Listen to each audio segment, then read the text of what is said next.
दोस्तों नमस्कार। GK GS के प्रैक्टिस सेट 31 में आप सभी का स्वागत है। दोस्तों ये वीडियो सभी के लिए इम्पॉर्टेंट होगा, जो भी स्टूडेंट किसी भी एग्जाम की तैयारी कर रहा हो, जिसमें दोस्तों जनरल अवेयरनेस, जनरल साइंस से रिलेटेड क्वेश्चंस आते हैं, उन सभी के लिए वेरी वेरी इंपॉर्टेंट होने वाला है। तो दोस्तों देरी न करते हुए चलिए वीडियो को शुरू करते हैं। पहले क्वेश्चन है दोस्तों, दिल्ली सल्तनत राजवंश को क्रमानुसार व्यवस्थित कीजिए। इसके दोस्तों राजवंश कब किसने दिल्ली पर राज किया था दोस्तों, ईयर वाइज के बारे में पूछा गया है। शुरू से अंतिम तक का क्रमानुसार व्यवस्थित करना है। तो सबसे पहले किस राजवंश का शासन हुआ करता दोस्तों, तो सबसे पहले गुलाम वंश का 1206 ईस्वी में। उसके बाद गुलाम वंश के बाद दोस्तों खिलजी वंश का हुआ था दोस्तों 1290 ईस्वी तक, 1290 ईस्वी तक। उसके बाद आता है दोस्तों तुगलक वंश। तुगलक वंश की बात करें दोस्तों तो 1320 ईस्वी में, 1320 ईस्वी में। और उसके बाद आता है दोस्तों सैयद वंश। सैयद वंश की बात करें दोस्तों, सैयद वंश आता है 1414 ईस्वी में, 1414 ईस्वी में। आखिरी में आता है लोधी वंश। लोधी वंश 1451 ईस्वी में। तो दोस्तों सबसे पहले किस वंश का शासन हुआ था, गुलाम वंश का। तो 4 नंबर, तो एक ही ऑप्शन है दोस्तों, ऑप्शन नंबर 3, 4 5 1 3 2। पहले आता है गुलाम वंश, उसके बाद खिलजी वंश, उसके बाद तुगलक वंश, उसके बाद सैयद वंश, आखिरी में आता है दोस्तों लोधी वंश। अगला क्वेश्चन है, भारतीय राष्ट्रीय कांग्रेस की पहली महिला अध्यक्ष निम्नलिखित में से कौन सा। वेरी वेरी इंपॉर्टेंट क्वेश्चन है दोस्तों। अब उतना ही इजी क्वेश्चन है, उतना ही इंपॉर्टेंट क्वेश्चन है। तो दोस्तों भारतीय महिला अध्यक्ष पहली पूछे दोस्तों तो हो जाएंगी एनी बेसेंट। अगर दोस्तों भारतीय महिला अध्यक्ष पूछे दोस्तों, भारतीय महिला अध्यक्ष तो हो जाएंगी सरोजिनी नायडू। सुचेता कृपलानी की बात करें दोस्तों, सर्वप्रथम महिला मुख्यमंत्री उत्तर प्रदेश की हुई थी सुचेता कृपलानी। भारत की पहली महिला मुख्यमंत्री कौन थी दोस्तों, सुचेता कृपलानी। और किस प्रदेश की, ये हो जाएंगी उत्तर प्रदेश की। अगला क्वेश्चन, निम्नलिखित सत्याग्रहों में से किसका नेतृत्व महात्मा गांधी जी ने नहीं किया था। निम्नलिखित सत्याग्रहों में से किसका नेतृत्व महात्मा गांधी जी ने नहीं किया था। तो भारत छोड़ो आंदोलन का नेतृत्व किसने किया था, महात्मा गांधी ने। बारदोली सत्याग्रह, तो ये तो सरदार वल्लभ भाई पटेल ने किया था, सरदार वल्लभ भाई पटेल ने किया था। सविनय अवज्ञा आंदोलन ये भी गांधी जी ने किया था। खेड़ा सत्याग्रह ये भी गांधी जी ने किया था। तो दोस्तों इसका आंसर हो जाएगा बारदोली सत्याग्रह। पूछा है दोस्तों, निम्नलिखित में से किसका नेतृत्व गांधी जी ने नहीं किया था, जाएंगे बारदोली सत्याग्रह। दोस्तों बारदोली सत्याग्रह का किसने शुरू किया था दोस्तों, तो बारदोली के किसानों ने। क्यों किया था दोस्तों, 30% कर वसूली के लिए इन्होंने विरोध किया था। इन किसानों से दोस्तों 30% कर वसूलने के कारण इन्होंने बारदोली सत्याग्रह का विरोध किया था बारदोली में। और इसका नेतृत्व किसने किया था दोस्तों, सरदार वल्लभ भाई पटेल ने इसका नेतृत्व किया था। दोस्तों बात करें कि भारत छोड़ो आंदोलन कब होता है। भारत छोड़ो आंदोलन होता है दोस्तों 8 अगस्त 1942 को, 8 अगस्त 1942 को। बारदोली सत्याग्रह कब होता है दोस्तों, बारदोली सत्याग्रह तो होता है दोस्तों 12 जून 1928 को, 12 जून 1928 को होता है बारदोली सत्याग्रह। सविनय अवज्ञा आंदोलन होता है दोस्तों 1930 में, 6 अप्रैल 1930 में। याद रखिएगा दोस्तों 6 अप्रैल 1930 में। खेड़ा सत्याग्रह कब होता है दोस्तों, ये भी बहुत ही इंपॉर्टेंट क्वेश्चन है। खेड़ा सत्याग्रह 22 मार्च 1918 को, 22 मार्च 1918 को होता है दोस्तों। खेड़ा सत्याग्रह 22 मार्च 1918 को। तो दोस्तों सभी का डेट आप लोग याद कर लीजिएगा या फिर नोट कर लीजिएगा। अगला क्वेश्चन, अमृतसर की संधि कब हुई। वेरी वेरी इंपॉर्टेंट क्वेश्चन बनता है दोस्तों, अमृतसर की संधि कब हुई। वेरी वेरी इंपॉर्टेंट क्वेश्चन बनता है दोस्तों। जितने भी क्वेश्चन हैं सभी के सभी इंपॉर्टेंट लेकर आए हैं, क्योंकि दोस्तों आसान क्वेश्चन सभी लोगों को आता है दोस्तों, इसलिए हम थोड़ा डिफरेंट क्वेश्चन लेकर आए हैं। तो आप लोग पूरे शिद्दत से, पूरे लगन से आप लोग देखिएगा वीडियो, पूरा आप लोग इसको नोट करते रहिएगा।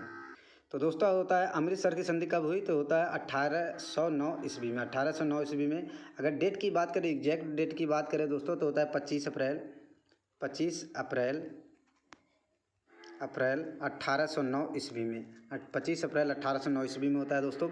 और किसके बीच होता है दोस्तों, वायसराय लॉर्ड मिंटो के प्रतिनिधित्व चार्ल्स मेटकॉफ और महाराजा रणजीत सिंह, महाराजा रणजीत सिंह। याद रखेगा दोस्तों रणजीत सिंह और दोस्तों चार्ल्स मेटकॉफ के बीच में ये संधि होती है। ये क्यों होता है दोस्तों, दोस्तों सतलज नदी को इसको बॉर्डर बनाया गया था नवाबों के बीच, सॉरी अंग्रेजी सेना के बीच और महाराजा रणजीत सिंह के बीच। सतलज नदी को एक बॉर्डर बनाया जाता है पंजाब और अंग्रेज़ों के साम्राज्य के बीच एक सतलज नदी को बॉर्डर बनाया जाता है इस संधि के साथ में।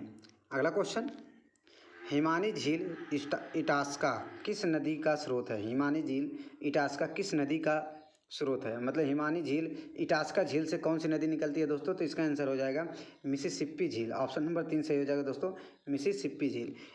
इटास्का झील से मिसिसिपी नदी निकलती है।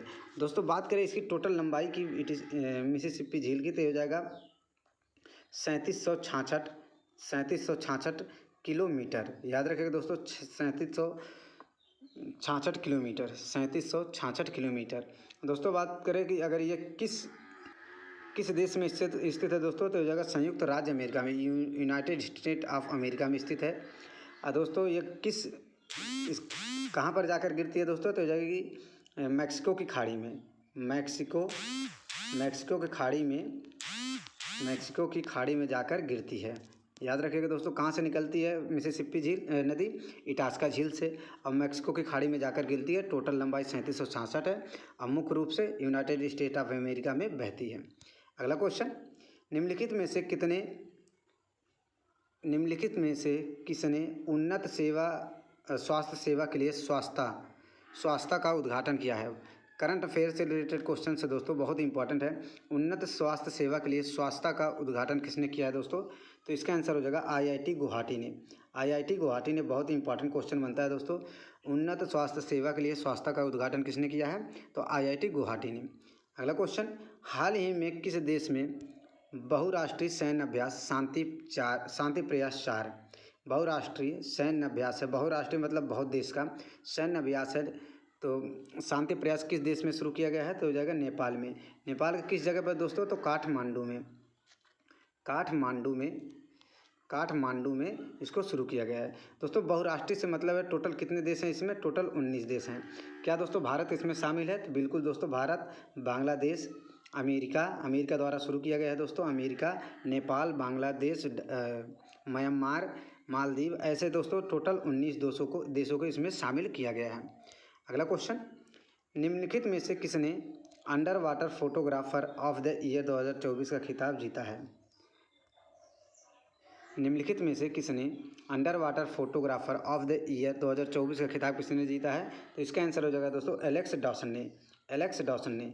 और दोस्तों बात करें लिसा स्टेंगल भी under water photographer of the year का पुरस्कार जीता है, लेकिन उन्होंने up and coming photographer under water photographer of the year का पुरस्कार जीता है।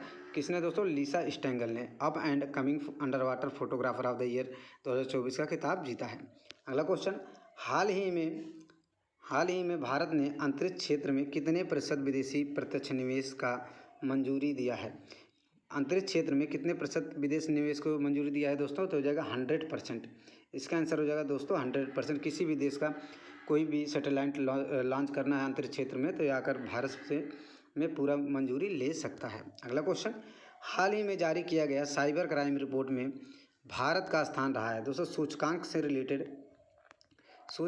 रिलेटेड क्वेश्चंस 1 से 2 क्वेश्चन लगभग सभी एग्जाम में पूछे ही जाते हैं, खासकर रेलवे और SSC वालों में। तो दोस्तों साइबर क्राइम रिपोर्ट में भारत का स्थान अगर पूछे तो हो जाएगा 80 नंबर।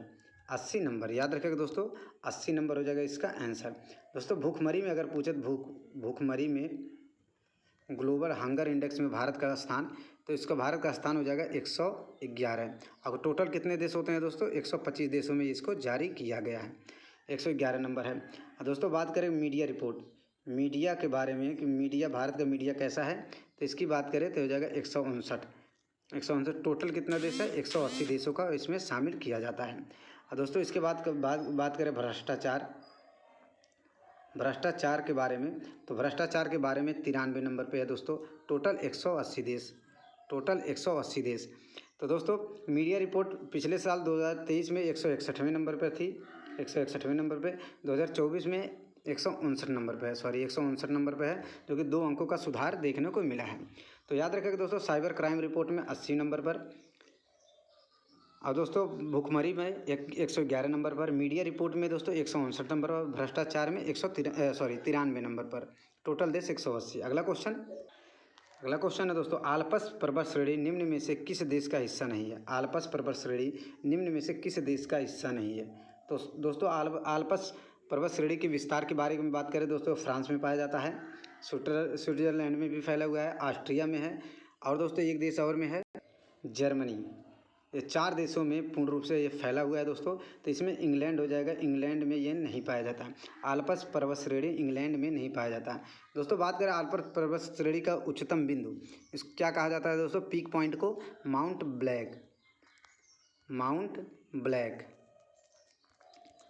ब्लैक कहा जाता है दोस्तों। इसकी ऊंचाई कितनी है? 4810 मीटर। 4810 मीटर इसकी टोटल ऊंचाई है। ये दोस्तों नवीन पर्वत श्रेणी का उदाहरण है दोस्तों। आल्प्स पर्वत श्रेणी नवीन पर्वत श्रेणी का उदाहरण है। याद रखें दोस्तों, ये सब एक क्वेश्चन बनता है दोस्तों। नवीन पर्वत श्रेणी का उदाहरण है ये दोस्तों। आल्प्स पर्वत श्रेणी किस देश में नहीं है? इंग्लैंड में नहीं है। टोटल 4 देश में फैला हुआ है दोस्तों। फ्रांस, स्विट्जरलैंड, ऑस्ट्रेलिया नहीं दोस्तों, ऑस्ट्रिया है और जर्मनी। सबसे ऊंचाई पर पॉइंट है दोस्तों माउंट ब्लैक, टोटल ऊंचाई 4810 मीटर, नवीन पर्वत श्रेणी का उदाहरण है। अगला क्वेश्चन, कर्क रेखा, भूमध्य रेखा और मकर रेखा तीनों किस महाद्वीप से होकर गुजरती है? ये तीनों रेखाएं किस महाद्वीप से होकर गुजरती हैं? तो इसका आंसर हो जाएगा दोस्तों अफ्रीका महाद्वीप। ऑप्शन नंबर 1 सही हो जाएगा दोस्तों, अफ्रीका महाद्वीप। सबसे बड़ा महाद्वीप कौन सा है दोस्तों? एशिया हो जाएगा। सबसे बड़ा महाद्वीप एशिया हो जाएगा। और दोस्तों बात करें यूरोप महाद्वीप से कौन सी रेखा गुजरती है दोस्तों? तो हो जाएगा कर्क रेखा। कौन सी रेखा? कर्क रेखा। और दोस्तों बात करें ऑस्ट्रेलिया महाद्वीप से कौन सी रेखा गुजरती है? तो हो जाएगा मकर रेखा। दोस्तों कर्क रेखा को 2 बार काटने वाली नदी तो हो जाएगा लिम्पोपो हो जाएगा, लूनी हो जाएगा। याद रखें दोस्तों, लूनी भी हो जाएगा कर्क रेखा को 2 बार काटने वाली। अगला क्वेश्चन, विश्व व्यापार संगठन WTO का पूरा नाम क्या है? पुराना नाम क्या है दोस्तों? पुराना नाम पूछा है दोस्तों। पहले इसका नाम क्या हुआ करता था? तो पहले इसका नाम हुआ करता था गैट। ऑप्शन नंबर 3 सही हो जाएगा दोस्तों, पहले इसका नाम गैट हुआ करता था। इसको चेंज करके WTO कब किया गया? तो होता है दोस्तों मराकेश की संधि होती है। मराकेश की संधि होती है दोस्तों, मराकेश की संधि होती है। और कब होता है दोस्तों? 1995 ईस्वी में। 1995 ईस्वी में मराकेश की संधि के समय गैट का नाम बदलकर WTO कर दिया जाता है। अगला क्वेश्चन है दोस्तों, मुद्रा की दशमलव प्रणाली के साथ प्रचलित नया पैसा प्रचलन में कब आया? नया पैसा, उसके पहले दोस्तों आना हुआ करता था, 16 आना, 4 आना और 64 पैसे हुआ करता था। तो दोस्तों मुद्रा प्रणाली के साथ प्रचलित नया पैसा प्रचलन में कब आता है दोस्तों? तो आता है 1 अप्रैल 1957। ऑप्शन नंबर 2 सही हो जाएगा दोस्तों, 1 अप्रैल 1957 में। इस समय दोस्तों मुद्रा प्रणाली में 16 आना और 64 पैसे को ख़त्म कर दिया जाता है। और 1 पैसा, 2 पैसा, 5 पैसा, 1 पैसा, 2 पैसा, 5 पैसा, 10 पैसा, 25 पैसा और 50 पैसे के सिक्के जारी किए जाते हैं। 50 पैसे के सिक्के जारी किए जाते हैं। और दोस्तों 1 जून 1964 को दोस्तों आना को पूर्ण रूप से ख़त्म कर दिया जाता है। 1 जून 1964 को आना को पूर्ण रूप से ख़त्म कर दिया जाता है। अगला क्वेश्चन, कौन सा उर्वरक मृदा में सर्वाधिक अम्ल छोड़ता है? ये अम्ल होगा दोस्तों। कौन सा उर्वरक मृदा में सर्वाधिक अम्ल छोड़ता है? तो इसका आंसर हो जाएगा दोस्तों अमोनियम सल्फेट इसका सही आंसर हो जाएगा। दोस्तों अगर अम्ल ज़्यादा रहेगा, पीएच मान अगर ज़्यादा रहेगा तो दोस्तों अम्लीय होता है। अगर पीएच मान कम होता है दोस्तों तो क्षारीय होता है। यूरिया में बात करें दोस्तों, नाइट्रोजन की प्रतिशत कितना होता है? तो 46.7% यूरिया में नाइट्रोजन की मात्रा होती है। अगला क्वेश्चन, जब लाल